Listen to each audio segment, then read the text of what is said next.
Hey friends, Jim here. I got something special for you. I know normally in our podcast episodes, we have tons of great guests talking about their lives and the way they're making a difference in the community, the way they're having a positive impact. Well, this episode, we decided to do something different because I've been getting this question about what we can do as individuals or as companies to get results consistently and almost every time. And so I had come up with something that I wanted to share with you. I actually shared it with a high school group, so I'm going to go through that. It's called the Results Guaranteed Equation.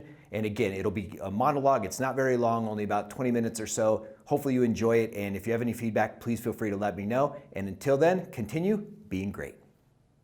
Hey everyone, my name is Dr. Jim Hoven. It's really good to be with you. I am so sorry that we're not together in person, and as it turns out, as technology would have it, we're not even doing this live. So we have just a very small audience because of a technological glitch, but if anybody who wants to see this, I promise we'll be able to get it to you through the resources from backpacks to briefcases, but just know that I've done this a couple of years in a row with you guys prior to, of course, COVID last year, and had such a great time. I love what Backpacks to Briefcases is doing. I love what Adams County, how you guys are thinking through this to help people get a great start. So it is my honor and privilege to give you some information that I hope will really go somewhere with respect to allowing you to find a direction if you don't already have one as far as where to go after high school. So I know that if you're watching this, you're going to be a junior or senior. And so we have some availability for chat questions. We'll open that up as well. But I have literally put around 45 minutes of information to something that's supposed to go about 20 minutes because it was that important to me. So I'm not going to spend a lot of time on this information as far as going in depth, but rather I think you'll get the message that once we go through it, it's principles, right? Always remember this, no matter what, principles are timeless. Other things change across patterns of time and periods of time, but not principles. They are absolutely timeless. So you'll get the message. I'll go deep enough that you can figure out where you want to drill deeper after this on your own, but this should be a really good thought stimulator for you if you're not positive and absolutely sure what you want to do after high school. So let's go to it. The deal is the right path. And what's the question, the right path? Who is that for? Who is following that path? It's not your parents, it's not your teachers, it's you. And so as you go through this, please keep in mind through this entire program, this short time together, that everything that is going in your future has to go through the filter of you, your world experience, everything else. And so no matter the well-meaning intent of all of us, whether it's your mentors, your teachers, your family, your friends, at the end of the day, your path is your choice. And so it's just important that you think through things and choose wisely. Here's a brief biography of my choices, of my path. And I put these on here only for the reason of letting you see my life didn't turn out how I thought it was going to necessarily. It certainly wasn't a straight path. So I'm going to change this up here, see if I can move this a little bit. So my journey started out as a high school football player. I was at a small school and I was making a tackle one day. I put my head down and instead of tackling with right form, I tackled with the wrong form and I ended up having a neck injury. That neck injury got me into a chiropractic office, and at that point in time, I was getting treatment and I was in this English class, never forget it. This English teacher has us write an assignment that says, what do you want to be when you grow up? And I'm a junior in high school. So I'm on my way to my chiropractic appointment after school. So we had football practice and then chiropractic appointment. Well, I couldn't practice because I was injured. So I go in and I told the doctor of chiropractic, I said, yeah, I had this assignment today, this and that. And he literally looked at me and he said, you should be a chiropractor. He said, it's an incredible chance to help people. I said, but I don't want to do drugs or surgery. And he said, you know what? In chiropractic, you don't do drugs or surgery. I thought about it, sounded like a great path for me. And from that moment on, I set my sights on being a chiropractor. And that was great. But you know what? After I got my doctor of chiropractic, I practiced for 18 years. And then I got recruited to be a franchise executive officer of a chiropractic franchise. So in those nearly 20 years of treating and taking care of patients and learning about sports injuries and acupuncture and allergies and all the specialties that I had derived, it became a new chance for me to use those skills, but evolve to teach other doctors on how to use those things to help more patients and build their practices and do those kinds of things. And so now what I thought I was going to do till the day I died, which was be a practicing doctor, now shifted. And then it shifted again to a gym owner. where now I was still part of the franchise, but I bought a CrossFit gym and we bought the building. And so now I had another hat to wear and another thing to do. And then that moved on where I became the chief operations officer for where you see here in the logo Ramos Law. And that's what I currently do. So I evolved through the chiropractic franchise, and now I get to work as a kind of a liaison between the medical community, people who've been injured, lawyers in the legal community. So now I'm using all those skills and bringing them up. And so it even has led to now a clinic partner with Dr. Ramos in a company called FitMD. So again, I only share all of this with you to let you know that where you think you might be going from your starting point may not be where you end, and that's totally okay. But no matter what you do, no matter what path you choose after high school, know this: your life is meant to be served by what you do. You're not meant to be a slave to what you do with your life. I think that's a really important distinction, because we can all get caught up in our careers and making money and getting stuff, doing all that stuff. But this picture really kind of summarizes what I'm all about. I have these 3 beautiful dogs. The one in front of me is the mama dog, and then the one on the left is the daddy dog, and then the one behind me, she's one of the litter. We kept one of the litter, and all these pups here, the 2 girls weigh about 165 pounds and the dad's 200 pounds. So these are really, really big dogs. They're lovers, they're amazing, but me being with them, with my family, outside fishing or biking or whatever, this is why I work. This is why I want to do all the things I do. And so I just really want to encourage all of you guys, make sure that whichever path you choose, that your life is being served by your avocation, by your vocation. The things that you do for work are serving you in your life's purpose and your life's mission to enjoy your time here on the planet.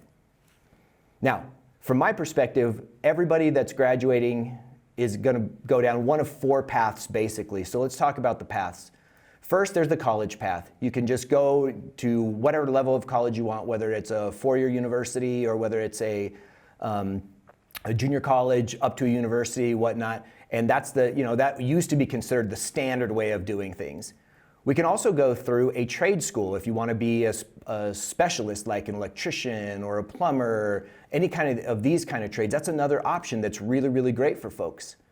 The third is you can get a job. You can just go work for someone, and this is really applicable. Let's say you want to be let's say you want to open a flower shop someday, and you really love flowers, but you don't know the first thing about business. Maybe you go get a job at a flower shop that's really successful. You learn all the processes and business parts of a flower shop, and then you go from there. That could be another thing that you do. Or the fourth thing is starting your own company, starting your own business, also known as an entrepreneur. Now, again, there's no real right answer to any of these things, because at the end of the day, it's important for you to remember your life is your choice. And like me, you may make several decisions along this way, right? So when I graduated from high school, went straight to college because I knew that I wanted to be a chiropractor. And with that, I can't do that on YouTube. I can't do that by going and getting an associate's degree. I had to go all the way so that I could practice and not be charged with practicing without a license, so I could practice my craft. I could be a doctor of chiropractic. But now, the things I do now don't involve using my clinical skills and my chiropractic license near as much as they do my business skills, my leadership skills, my training skills, people skills. All of that stuff has now taken me after, I graduated in 1985 from high school. So it's been several decades for me since I was in your spot. But by just knowing that where was I at this point in my life, that led me to the next point. We'll talk about that in just a minute. So how do you know which way you should go? Just a couple of things that I would put out there for you if you really want to dial it down. First, know your strengths. So many of us, I think we get lured into the thing of, oh, I want to be great at everything. And I got news for you, regardless of how talented you are, you're going to have a weakness. I have plenty of weaknesses. And so instead of focusing on trying to bring up all of our weaknesses to match our strengths, you're much better served to dive deep and actually double down on your strengths. Make sure that you are really solid and an expert in the things that you're naturally good at. And that way you'll find specific lanes or venues to apply those strengths that are going to lead to you finding the best path for you. And if your strength is not studying, That doesn't mean that you can't go to college, by the way. So this is not an excuse thing. You're like, oh, I'm bad at math, so I can't be an engineer. That's not true. You just have to know what your desire is and what your strengths are. And if your strength isn't math and you want to be an engineer, then you've got to say, okay, why do I want to be an engineer? What's it all about? And if that really resonates with you because you want to change people's lives through engineering, you'll have to find a way to get through the math part while you accentuate your strengths on the creative side, things of that nature. So know what your strengths are. Don't focus on raising your weakness near as much as you focus on doubling down on those things that you're already good at, because that will make you an expert far faster. Next is follow your passion and live your purpose.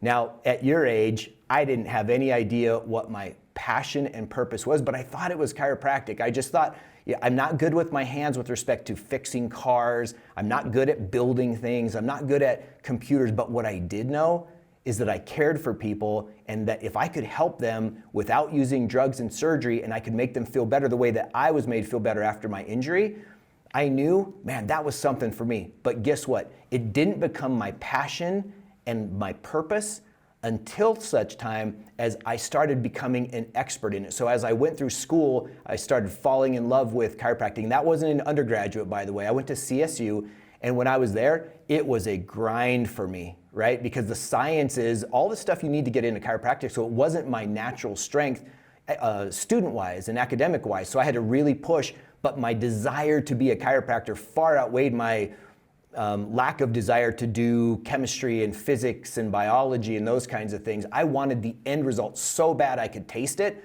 so I just forced myself to get through that process. But once I became a chiropractor and I started seeing lives change, I started seeing things that were considered miracles in my office every day, it became my passion. It became my purpose. And then once I saw that I could help people, that I had an ability to communicate, to share a message, and to change people's lives, in particular doctors' lives in that way, then that became my passion. So the point of this is, you don't necessarily have to know what your passion is right now. What you should do is become excellent at whatever path you choose. It doesn't matter if you go college, or if you go trade school, or if you go get a job, or even if you start an entrepreneurial area, become, or at least adopt the attitude of excellence in what you do. And pretty soon you'll start finding out if that's your passion or not. And if it is, as you become better at something, you'll become more passionate. Then you just keep going down the rabbit hole as far as it takes you. And another thing, self-awareness. Are you self-aware? This is where I'm going to use the term peer pressure. That might not be exactly right, but I'm going to use the term peer pressure here. If you don't know who you are, you can succumb to a lot of different ways to choose this path. For example, if you are from a family that highly values education like mine does, it was always doctor, lawyer, that's all I heard. And I'm so thankful that I heard that. But if I didn't want to be a doctor, if that wasn't where I wanted to go, just because I would have gotten through that program, it could have been devastating to the quality of my life at the end of the day. And so knowing who you are and listening to your inner voice, and again, please understand, this is not an opportunity for you to create excuses on why something would take too long, or why something would be too hard, or why you don't know enough. None of those stack up in the real world. After you get out of school, no matter which way you take, it is what it is. And so you're going to have to say, what do I really want? Am I willing to sacrifice to get those things? And am I being true to myself? So if you can look at this as an exercise of being true to who you are, spending time thinking, reflecting, praying, meditating, whatever you want to do internally to know what you want in this life and why, that's self-awareness. And self-awareness will help you make the right choice as to which way of the four paths that you want to take. This is probably my favorite slide of the entire deck right here. This is an hourglass, and as you all know, hourglasses are measurements of time. And you guys are all in the perfect season of your life to know that the time horizon, unless there's an accident, illness, a disease, something like that, you have time on your side. The time horizon is great and is long. And what you see in the top of this hourglass is a heart. And so this to me symbolizes, put your heart into whatever you're doing. Put your heart into, no matter what choice you make, whether it's going to college, going to a trade school, getting a job, or starting a company or your own thing, put your heart into it and know that you have a lot of time theoretically. So there's a difference here between being patient and having a sense of urgency. Be patient at your age, right? Give yourself time and understanding, but when I say having a sense of urgency, don't be lazy. Don't procrastinate. Those are two killers of dreams no matter which of the four paths you take. So put your heart into what you do, know that you have time, and know that time is precious. Regardless of which of the four paths you choose, I have a few recommendations for you. First, focus on excellence. If you focus on excellence, you'll start getting noticed. If you focus on excellence, the people that you work with will consider you the go-to person. And this is, again, going into your strengths. And it doesn't mean not trying new things and not being willing to fail. I'm not saying that.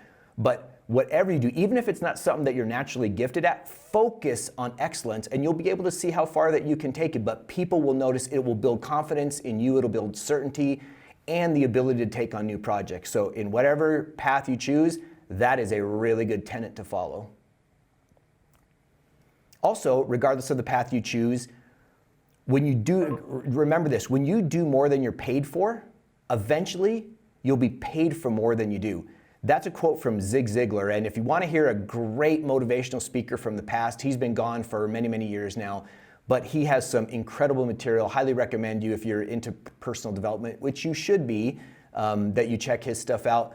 But this concept of doing more than you're paid for, it's something that I have found 100% to be true in my life, that if I'm given a job to clean something, if I can clean it just a little bit better than someone would expect and they paid me to do, they're like, wow, not only do they want to call me to try to clean it again for them or when they need it cleaned again, but now they might think of me for other things, and it builds such a sense of pride in a good way, right? Like personal character, it builds character when you say, hey, I'm going to give you more value than I expect. And that's where if you do that long enough, eventually you'll be paid for more than you do, because now you add value in a whole bunch of different ways than just labor. Here's another critical principle that you should apply to your life no matter who you are. Never stop learning. You guys are coming to the end of your high school careers. Never stop learning, because remember this, if the minute you stop learning, you start to stagnate, and nothing stagnant is good. So like this says, you've got to stay relevant, reinvent yourself, and thrive. Because principles are timeless. Things like being honest, being kind, being loving, taking care of others, those are timeless. But the information in any field that you want to choose is accelerating so fast that if you're not continually learning and growing and developing yourself, you are actually going to get left behind. And so the fact that you're coming to the end of one chapter right now, if you go into college, it's going to be a natural progression for you to keep learning. But if you're going down the path of either an entrepreneur or into getting a job, you have to be careful not to be lured into the fact of, I'm just going to focus on this thing and not continue to grow. That would be a huge, huge mistake. Another great motivational speaker, this gentleman, Jim Rohn, has passed as well. This is something that I took to heart. I started listening to him about 25 years ago, and I took this to heart, and it has paid dividends for me like you can't believe, and it's this: work harder on yourself than you do on your job. And that goes back to what we talked about a moment ago on personal development, making sure that you're not just trying to be the best career person, employee, employer that you can be, but rather, how are you growing as a human? What are you doing in the philosophical side of your life to become deeper, to become more fulfilled? And that gives a life of deeper meaning that now you can use as influence for others. Because I'll tell you this, no matter which of the four pathways you choose to become a leader in any of those four paths, you have to raise up who you are as a human, raise up who you are as a person. Otherwise, people won't follow you. So we should all strive to be leaders, starting with leading ourselves and then those around us in our closest sphere of influence. If you can do that, the quickest way to get there is through taking care of your mind, your spirit. And speaking of that, there's a three-pronged or a kind of a triangular structure that we have here that I really like to focus on when it comes to taking care of yourself, and that's physically, mentally, and socially. You should look to develop in all of these. Again, it doesn't matter if you're in college or trade school, if you're getting a job, or if you're starting your own business. These three things, they're the pillars of your success. So take these at, as I'm giving you at face value, but look to dive deeper in them. So let's address them one by one here. On the physical, if you have no health, you have no career. If your health is suffering, you probably know people in your family who have health issues, and just the toll it takes. You have no energy to chase your dreams if you're not healthy. You have no ability to do sustainable, massive action if your health is in the toilet.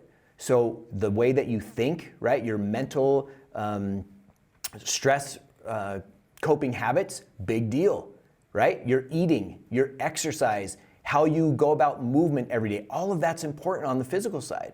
And when we connect that to the mental side, now it's things like, do you understand wisdom? Right? I guess you don't understand wisdom, you gain wisdom. But do you understand patience? If you work on developing yourself mentally, you can get these things faster than if you let them happen with experience alone. So finding time to dedicate to being more mentally, that's going to drive patience and wisdom, which are incredibly valuable assets to you as you travel your career path, no matter which way that goes. And finally, socially, we're all meant to be part of a tribe, part of a community. And I'm sure you see that now, right? Like in your groups, your peer groups, whether it's in theater or sports or debate or your classes, your study groups, whatever, and that the people that seem to thrive the best have their own sense of individuality, and they're not necessarily ruled by peer pressure, but they're also part of a collective that can rely on each other and that can go to each other during tough times. And so socially, if you will spend time understanding, learning, and growing how to be a creature that's socially comfortable, then you're gonna have that group that you can give yourself to. And that might not just be your peer group, that could also be a group that you're connected with as part of a charity, right? Where you're giving to something bigger than yourself. You're participating in life that goes beyond just whatever you might do at work. But when you're at work, again, it doesn't matter which of the four paths you choose, because if you go to college or trade school, that is your job. That's your work to take you to the next level. So when it comes to that, being able to understand different personality styles, being able to connect with people, being able to be a resource and use them as a resource, it all adds up to an incredible experience for you. So regardless of the path you choose, put focused time on your physical, mental, and social well-being. Also, get a mentor or a group of mentors. So if you recognize this slide, this is basically a drawing of the Karate Kid with Mr. Miyagi as the mentor there. And this picture just spoke to me because I can tell you from experience, I'm 53 years old now, and since I was probably about 16 or 17, I've had mentors. Mentors in the best way to play a sport that I was playing, and then mentors in how to treat people, mentors in chiropractic, mentors in business, mentors in every way that you can think of. And I would really encourage you right now at your age, start finding mentors. And guess what? Here's the beautiful thing. Mentors they don't come in any one specific box. They come in all shapes and sizes. It could be someone that you know, someone that you respect, whoever it is. Make sure that they've gone down the path that you want to go down.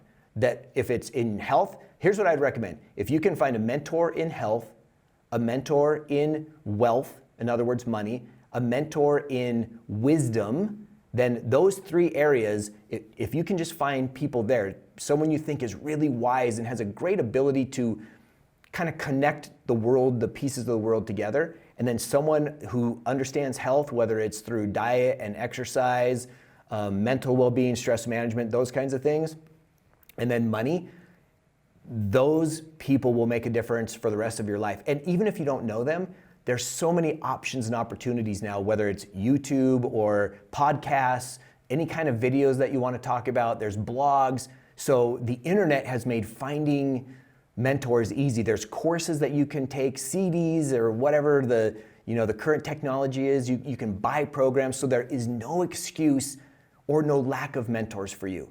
So no matter what path you choose, find great mentors. And finally, if I had advice to give to my high school self, If I was in your age again, knowing what I know now, here's what I would say. Understand very keenly and acutely the value of both time and money. Because here's the deal. Time is the one resource we can never get back. So you have invested in yourself this last 20 minutes or so, and you can never get it back. So I hope that you paid attention, that you gave yourself the chance to be focused. If not, go back and listen to it again, right? Take the notes that you've read, read them again, because it can never go back. So understanding time and how valuable it is, that would be the first part. And the second part is money. When it comes to money, you can leverage time and money. You have the great time horizon now. Understanding how to budget, how to live within your means, and how to save and how to invest. If you can figure those 4 things out, the earlier the better. And it's not too soon to start thinking about them right now because you have time horizon. Here's a little, just a little story for you about saving. If you were to start saving $2,000 a year, not a month, but a year. So when you figure that out, I don't know, 120, 130 bucks, something like that a month. If you did that from the time you were 21 years old through 29 years old, so that decade of your 20s, just $2,000 a year. And if you just saved that and you put it in an account that made 10% interest, which is not an easy and an automatic thing to do, but just for the sake of numbers, if you did that for 10 years and you never put another dime into it again, here's what compound interest does. When you were 65 years old, that number that you would have of dollars would come out to over $700,000 for the $20,000 that you invested because of compound interest. So to understand the power of money and the power of time when leveraged, it would be the advice I would give myself. The things that you do now for time, the things that you invest in, like your health, like your mental strength, your social connections, when you do that just a little by little by little over the years, you get that same kind of compound investment in your life as you do investing your money just a little by little by little over decades. So that would be the advice to my high school self. Now, for the virtual scavenger hunt, here's the question: how do I make a good first impression? And one way to do that is with a good handshake. There's lots of different ways to shake hands, and so, it used to be, and of course now, you got people that don't want to shake hands because they're worried about contact of viruses and this and that, so you're bumping elbows or you're waving to each other, whatever. And whether the handshake lasts or doesn't last, who knows? But when you connect with someone, the point being, if you are going to do a handshake, make sure that you match their, I don't want to say intensity, but how they're doing the handshake. As you can see, I put 3 different kinds of handshakes on this little slide here. That there's a time where one hand is coming on top of the other, as if you're, hey, I'm helping you get out of a car, I haven't met you yet, please come visit with me. So then the hand's going to be upside down and one on top, and you just kind of move it through. Another one is your standard handshake, like you see the picture in the middle, where the hands meet in the center, and you want to make sure that you put your hand in there and you don't squeeze it and try to break fingers, but on the other side, you're not just what they call the limp fish handshake. And then the third is, this is 2 athletes coming up after a tennis event, and they've got their hands in that kind of, I'll just call it, for lack of a better term, a sports handshake, where it's thumb on top and coming over the top. Now, one thing with handshake, there's an energy behind it. There is a connection of spirit with physical contact of the handshake. So making sure that you're giving good eye contact, that you're in the moment, that you're present, and that you give a sense of calmness and confidence with that handshake it's going to be great. And if it's someone you haven't seen for a long time, and it's one of those things where you handshake and then you give them a hug, just be in the moment of the handshake. And if this is for an interview or someone you've never met before, then you don't want to be too aggressive. It's at least my experience. You don't want to be too aggressive. You want to have that sense of, hey, here would be the energy I would say. It's such a pleasure and an honor to meet you. Thank you for your time. That is the energy that I would kind of come to a new handshake with. So anyway, that is the virtual scavenger hunt. And now we are open to any questions. So I have on this slide my name, Dr. Jim Hoven, and my email address, jim@ramoslaw.com. If you have questions, please feel free to reach out to me. I am happy to help in any way that I can. And so at that point, I'm going to stop sharing Hey, thanks for the opportunity. I really, really enjoyed it, and certainly wish anyone watching this the best of luck.